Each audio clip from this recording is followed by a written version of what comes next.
Hello and welcome to my channel. I am the Western Viking and today I'll be doing a review for the very first season of the new Star Wars TV series, The Book of Boba Fett. This will be a thorough, detailed, honest and fair review of many different aspects of the show, the good, the bad and all the in-between. Since I will be going into detail for many things, I should obviously give you a spoiler warning. So this is the warning for that. With that said, let's get started with the review. The Book of Boba Fett. When it first came out, I didn't watch it right away. I watched it sometimes when I had a free moment to spare, but it wasn't on my priority list.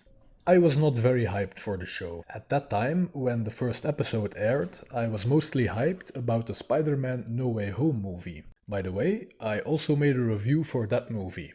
Feel free to check it out after watching this one. The link is in the description below. So, sometimes I checked it out, but at first I wasn't much impressed by the first episodes. But then when episode 5 came along, that's when the show started to really pick up speed and high quality all the way until the end of the season. Let's start with episode 1. In the beginning we saw some flashbacks from Boba Fett as a kid on Kamino and Geonosis during the Clone Wars. Then, whilst Boba was dreaming in his Bacta tank, we also saw how he survived the Sarlacc pit. Maybe you didn't realize this Easter egg, but Filoni and Favreau based it on a scene from a comedy. As many of you have noted that use the internet, it has been announced that Disney has acquired the rights to the Star Wars franchise, and in the summer of 2015, we will see the release of Star Wars Episode 7. Herewith is my proposal for the plot of that movie. Pan down from the twin suns of Tatooine, we are now close on the mouth of the Sarlacc pit.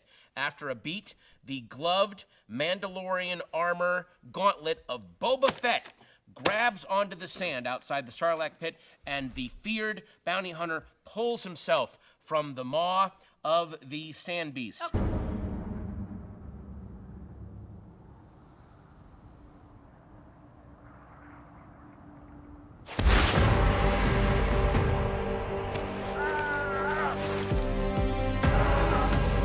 Then, of course, I have to say the score was amazing. It was made by Ludwig Göransson, which is the same composer that did the music for The Mandalorian. The man has talent for sure. He has a unique style, and I loved the aggressive groans in his soundtrack.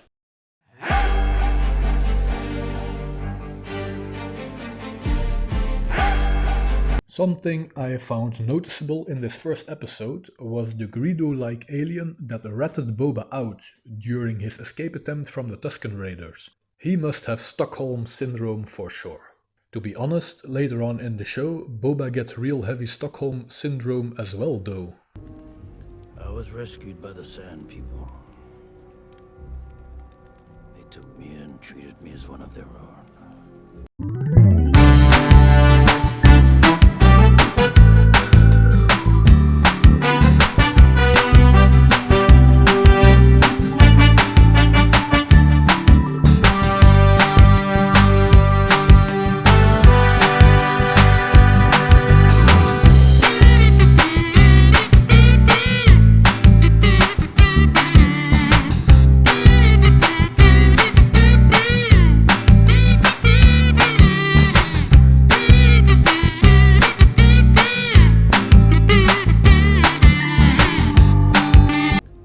Rescued by the Sand People.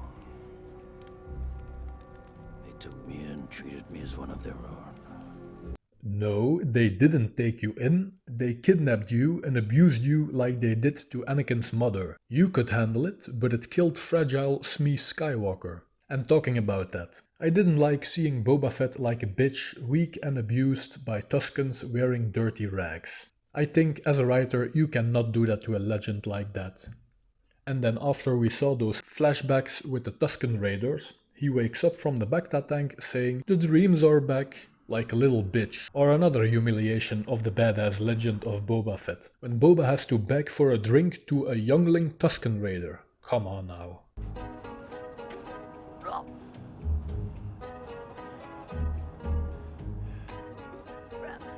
I would like a drink.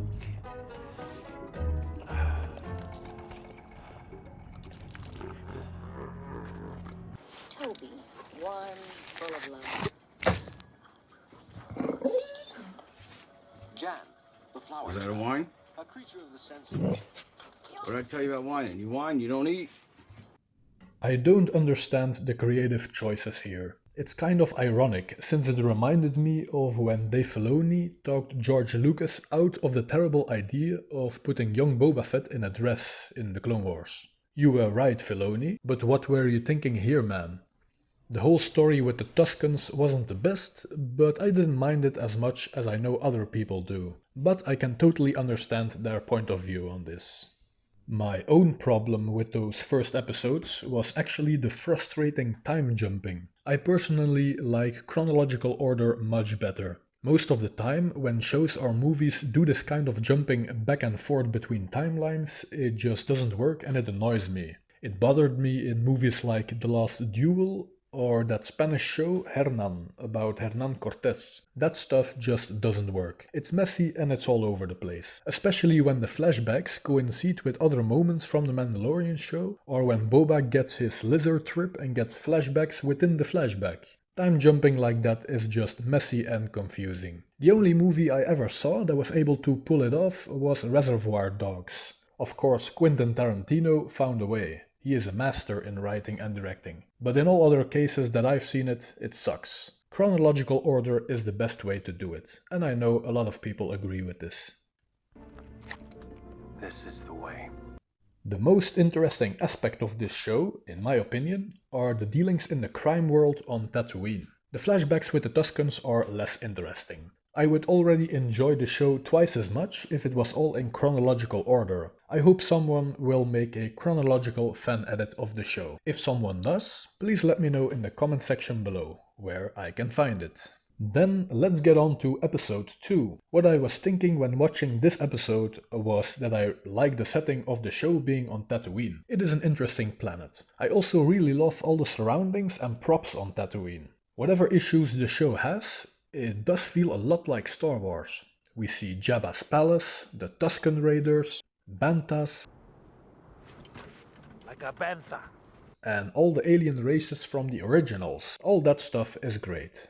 All the aliens in the streets are recognizable from the movies and from the Clone Wars. The practical effects are great. I admit the story can get a bit dull at times, but just the look of the show is a real treat on itself. I thoroughly enjoyed it and appreciated it for that. Also, I really like that new fierce Wookiee character, Chrysanthemum. He's my favorite Wookiee so far. Of course, Chewbacca is a legendary character, but this one is much more badass and savage. He looks really good and fierce. Remember those ugly Wookiees in Star Wars Rebels? They got absolutely nothing on Chrysanthemum.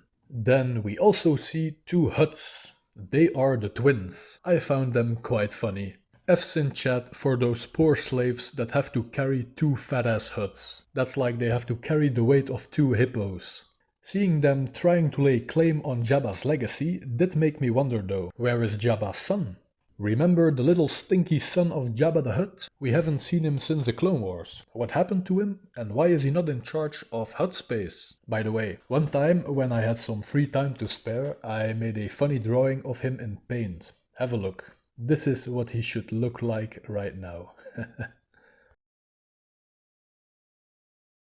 Then we come to episode 3. What first comes to mind about this episode is that having this biker gang was a good idea, but it was poorly executed. I mean, look at them. They have so many colors. An emo-looking punk girl leading a biker gang of metrosexual scooter boys on colorful Vespas. Come on now. Biker gang, more like the Lollipop Brigade.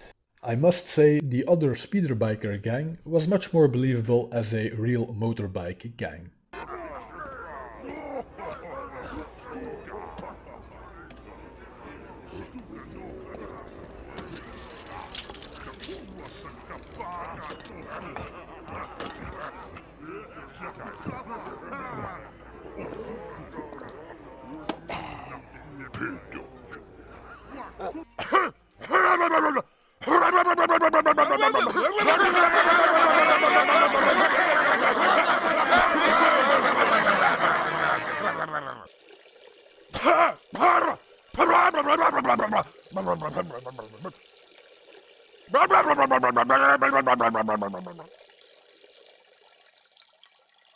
Something I found very strange is that in the previous episode, those two fat Hutts, they threatened Boba and they sent an assassin to kill him. The assassination failed, and not an hour later they were at his gate to apologize and give him a Rancor as present. What the hell? This made them look like they were really scared of Boba. I mean, don't the Hutt cartels own like many planets and thousands of mercenaries? If they wanted to, they could just do an invasion in Jabba's old territory and crush Boba Fett with ease. This didn't make a lot of sense to me.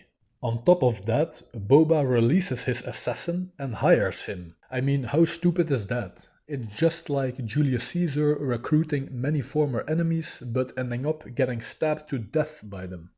The Rancor he received is cool though, but the way he received it didn't make sense. That could have easily been written in a much better way. I do like all the many references to the larger universe, like for example when they speak about the witches of Dathomir. It makes it all feel connected in the same universe and makes it more immersive. Also, seeing the Pikes from the Clone Wars in real life was interesting. Episode 4.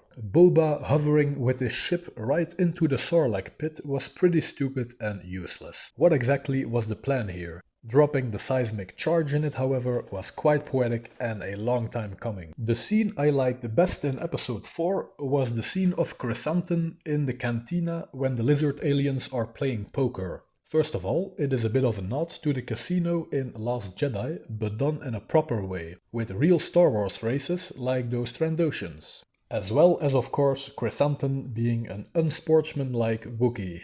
In A New Hope, the droids have to let Chewbacca win the game of chess because Wookiees they can't handle losing a game. As Han Solo says, Wookiees are known to pull your arms out of their sockets when they lose.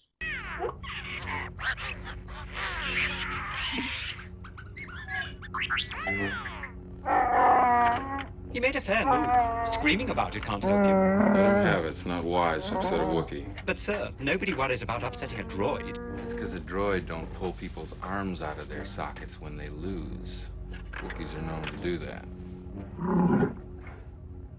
I see your point, sir.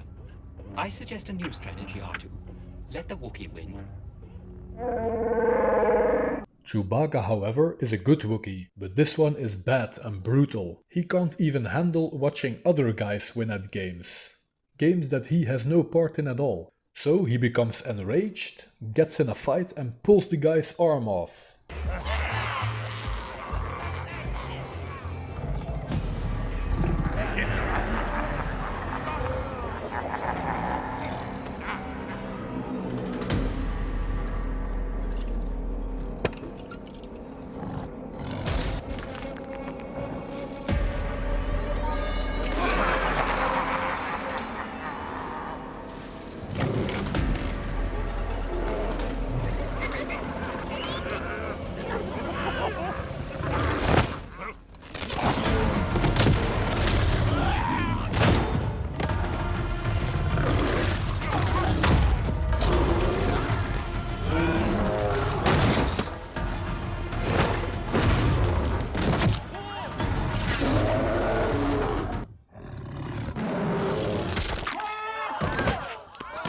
I loved that scene. It's these little things and the eye for detail that Dave Filoni and Jon Favreau have that is so amazing. They make some mistakes sometimes, yes, but they are by far the best Star Wars makers out there. Besides George Lucas, of course. And Electric Brass Knuckles, how savage is this character? I love it. Then we have episode 5. This was the first episode of this show that I really completely loved. Why is that? Because it is basically just an episode of The Mandalorian, which is by far a much better show. I just think it will be a bit weird for less initiated people that binge watch only The Mandalorian show. And then when they get to season 3 episode 1, they will be like, huh? What happened since the finale of last season? I thought Baby Yoda was with Luke now. Either way, all the stuff with the Mando was really good. Seeing him go berserk on those dog-like aliens with the Darksaber was lit. What I found a bit strange is when the darksaber became heavy all of a sudden. I guess that's a thing now. That never happened before in Clone Wars, Rebels or Mandalorian. That's the first time we see anything like that. The space base we saw in this episode was unique in Star Wars, and it reminded me a bit of the space base in that movie Elysium. Then of course I have to talk about that cool Naboo fighter. That was a dope ship, not gonna lie. From the get-go, it was quite obvious that the little dome on it was supposed to be for Grogu to sit. That was extremely predictable. When he took that badass ship for a test fly, I'm pretty sure the canyon he flew through is where they held the pod races in. Just another nice immersive detail. Something I also find noticeable and less immersive are all the weird phrases they use in this show, like Tank Ferric, or even worse, one of these ones. No skin up my dip swap. Oh, Bantha did all. That was fast. These critters could find a scud in a krill pond. Dang, Ferric, she's fast. Smooth? There's a gonk skunk, Jack. Dated a jowl for a while. They're quite furry. Very furry. Lot of issues. Okay, now let's get on to episode 6. This was my favorite episode of the whole season. First of all, we see Cobb Vanth again. And he has some mighty good dialogue. The standoff between him and the Pikes was very well written. The coolest things in this episode were of course the scenes with Luke and Grogu. It was nice seeing the new Jedi Temple being built, even though we know what will happen. Some people say they don't care for it, because they know it will all be destroyed in The Last Jedi, but I strongly disagree. Everyone loved the Clone Wars, although we all knew most of these characters would die in Revenge of the Sith. That didn't make it less interesting at all. I did not like The Last Jedi one bit, but now Filoni and Favreau will fill in the blanks from now until then in a good way. I have faith in it. I am sure they have a good blueprint planned out for the story, unlike the idiots that made the sequel trilogy. Talking about Luke Skywalker. What was very noticeable was that the CGI for his face was much better than it was in the finale of The Mandalorian Season 2. That is because they hired the YouTuber Shamook. Shamook made a video in which he improved the face of Luke by using deepfakes. After that video went viral, he was actually hired by Disney to work on this show. I like that. The deepfake looks really good and Luke sounds perfect as well. This is the Luke Skywalker we all wanted to see. The young and optimistic hero Luke, not the cynical, demented Jake Skywalker from The Last Jedi. These scenes of Luke and Grogu were just so great to watch. I also liked the Order 66 flashback. Nice to see more live action footage connecting all the eras.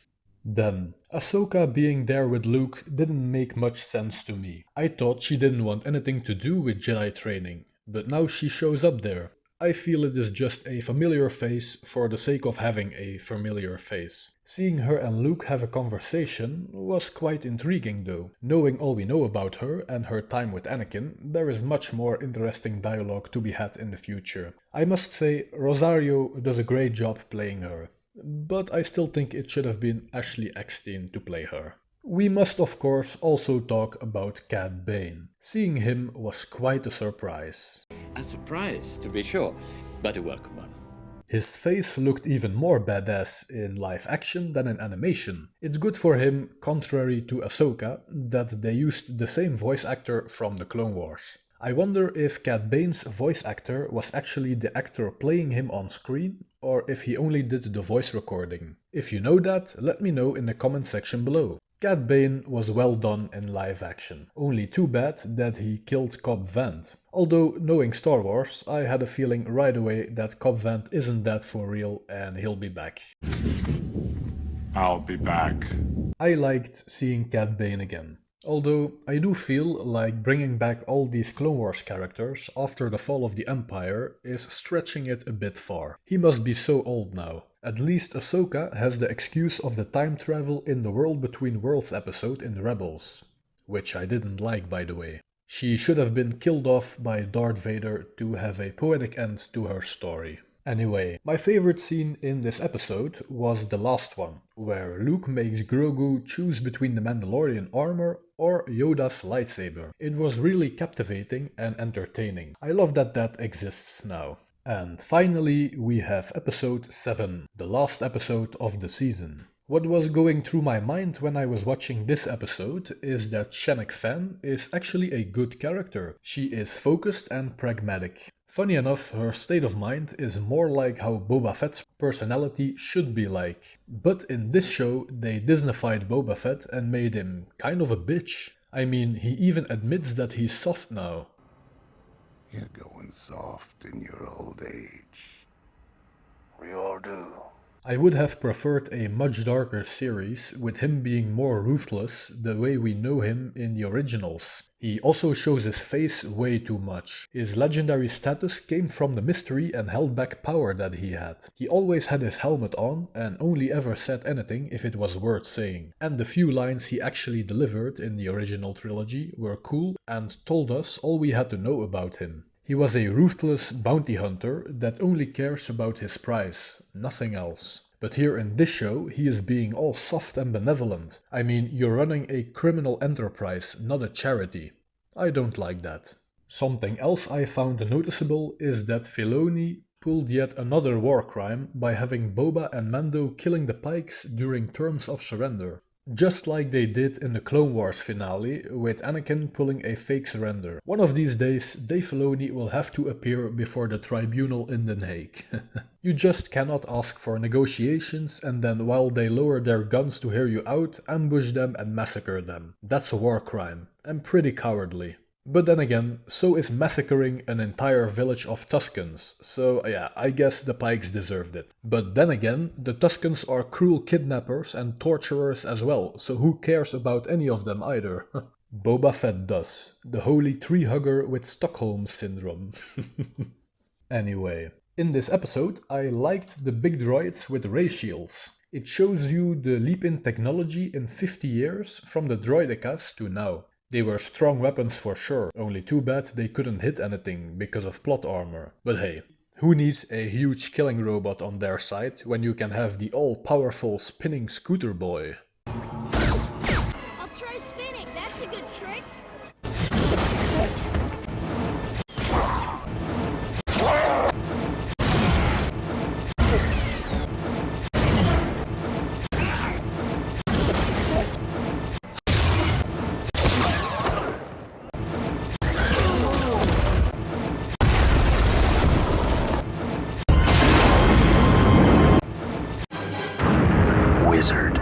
You know, in this shootout, all of the quote-unquote good guys have good positions. They hide behind walls and stuff and dodge laser bullets. But then the Pikes just run around in the open streets like, hey, hit me, and they just die like flies. Then we have the standoff between Boba Fett and Cad Bane. This is the follow-up duel to the first duel they had during the Clone Wars. I wish they would have actually given us these unreleased episodes, like Son of Dathomir and the storyline with Ventress and Quinlan Vos, instead of the stupid Martinez sisters. But I digress. Cad Bane versus Boba. Cad Bane is just a cool gunslinger, and I liked his little kick and growl. It sounded like the score actually. But then he loses and dies. Why would you bring him back just to kill him off so fast? Having these OG characters around gives the show more gravitas. That's why I thought it really dumb to immediately kill off Bib Fortuna as well. If however now Cad Bane is not dead, that is stupid as well. He took a spear to the heart. Some people talk about a peeping heart monitor when he was laying there. Who the hell walks around with a heart monitor? If he isn't dead, that's stupid. Either you kill him off or you don't. You can't keep faking deaths or keep bringing back everyone that died, like Boba Fett, Darth Maul, Cad Bane, Mace Windu, Cobb Vanth. Do it for some of them, but not all of them. Nowadays their plot armor is so strong they can even get resurrected. What I found very cool was seeing the Rancor cause mayhem and destruction. I liked how they made him climb the tower like King Kong. I think they tried to make us care about him emotionally throughout the show, so we wouldn't want him to die up there like King Kong.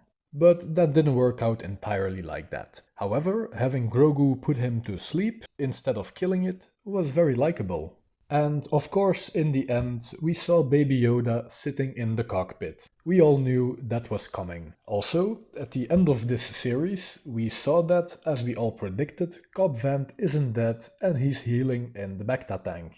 This makes me worried for season 2 though. I hope they don't do the same thing again with flashbacks for his backstory. No time jumping please, all in chronological order makes it much more enjoyable and less convoluted. And with that, we pretty much covered every major thing in the book of Boba Fett. Now, let's have our final conclusion. The show had some major highs and some poor lows, and a lot of both in the middle. So everything carefully considered, the good and the bad, everything reviewed with honesty and fairness, I must say that I will give the show a 7.5 out of 10. Hey, not bad. I hope you enjoyed this thorough and fair review. If you made it this far, please support the channel by giving the video a thumbs up and maybe consider subscribing for more similar content in the future. Also, if you liked my review and opinions on this series, consider watching my other reviews, like for example my review for Spider-Man No Way Home. Thank you for watching and I'll see you on the next video. Bye!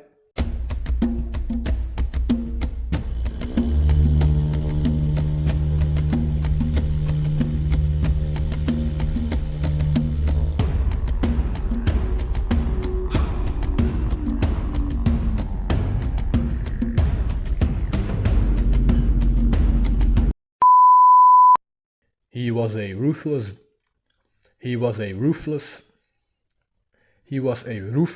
fuck's sake, I can't say that. He was a ruthless, good sorry.